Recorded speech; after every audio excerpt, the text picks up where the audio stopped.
Peki, bu görünmez lanet sonsuza kadar sürmek zorunda mı?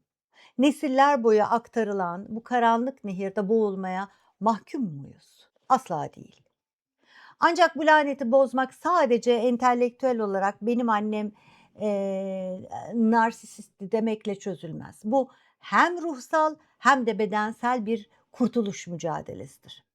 Burada ilk olarak Bert Hellinger'in aile dizimi sistemine bakmamız gerekiyor. Hellinger şöyle diyor: "Aile sistemindeki travmalar ve acılar sonraki nesillere bilinç dışı sadakatler yoluyla aktarılır."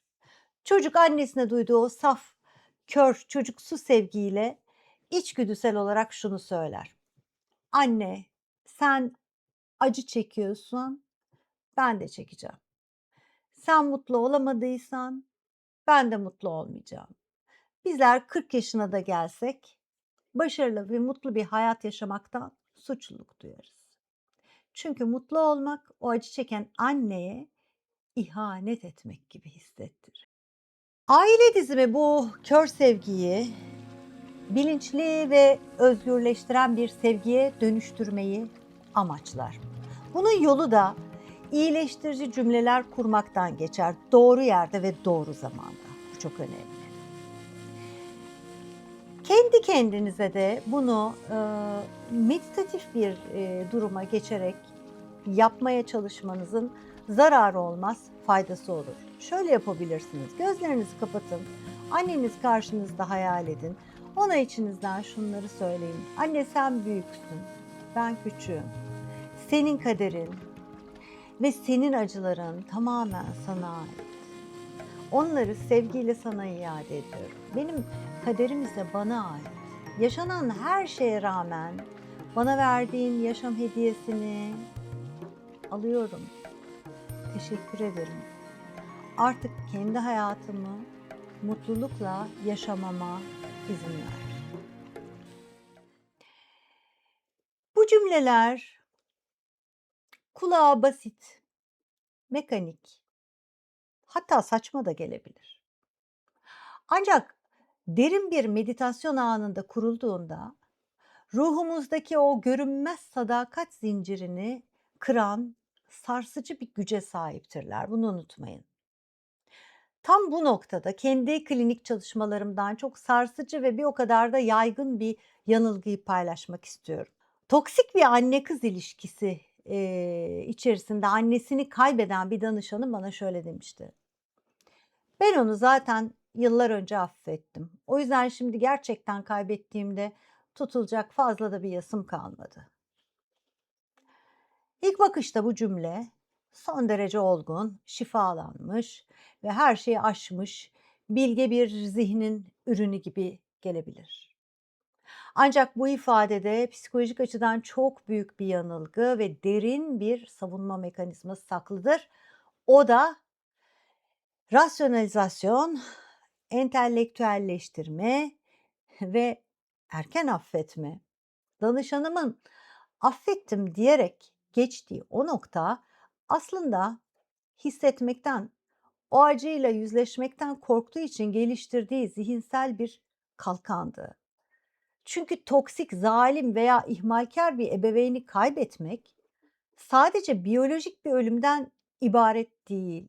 Bu ölüm aynı zamanda o ebeveynin bir gün değişebileceğine, bize hak ettiğimiz o sevgiyi, o özrü nihayet bir gün verebileceğine dair içimizdeki o çocuksu umudun da kesin olarak ölmesidir.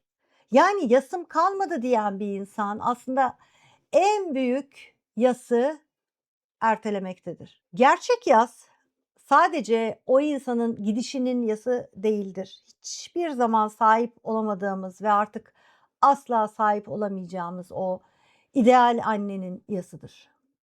Kendimizi "ben zaten affettim" diyerek teselli ettiğimizde acıyı sadece zihinsel düzeyde donduruyoruz.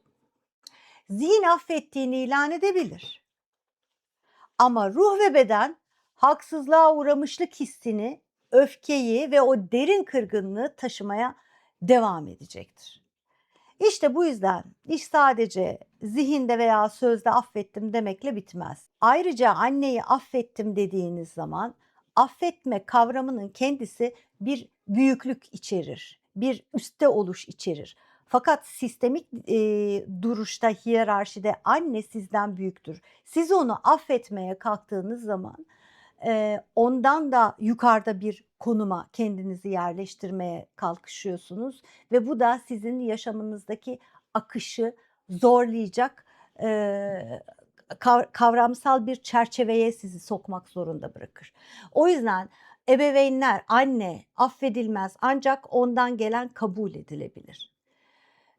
Ve kabul de sadece zihinsel olan bir şey değil. Bununla ilgili videolar var kanalımda, izleyebilirsiniz. Bedende de hissedeceğimiz bir şey kabul. İşte bu yüzden iş sadece zihinde veya sözde affettim demekle bitmiyor. Demiştik ya, travma bedende depolanır. Peter Levy'nin geliştirdiği bedensel deneyimleme, somatic experiencing ekolü tam da bu noktada devreye girer.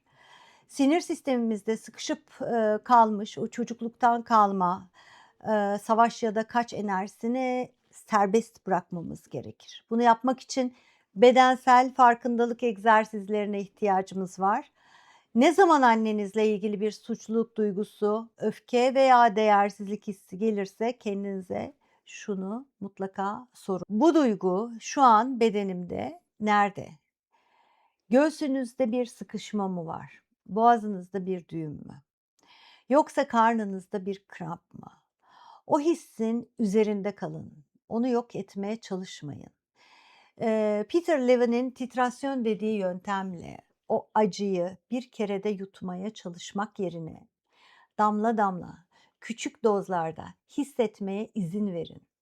Nefes alın, o bölgeye şefkatle dokunmaya çalışın ve bedeninizin o sıkışmış enerjiyi belki titreyerek, belki ağlayarak, belki derin bir iç çekişle serbest bırakmasına izin verin.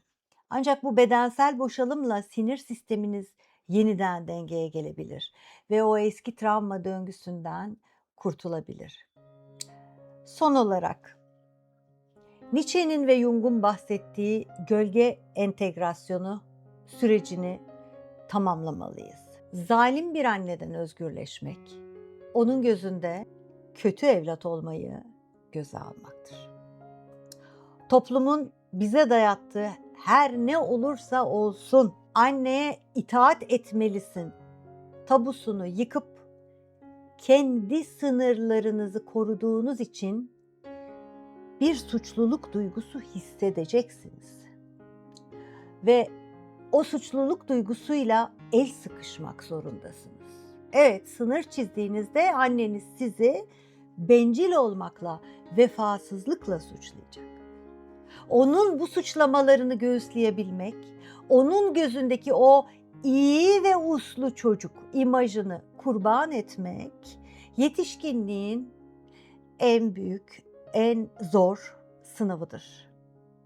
Bir annenin yasını tutmak sadece o öldüğünde yapılan bir şey değildir arkadaşlar. En büyük yas, hayattayken size asla veremediği o koşulsuz şefkatin, asla olamayacağı o ideal annenin yasını tutmak.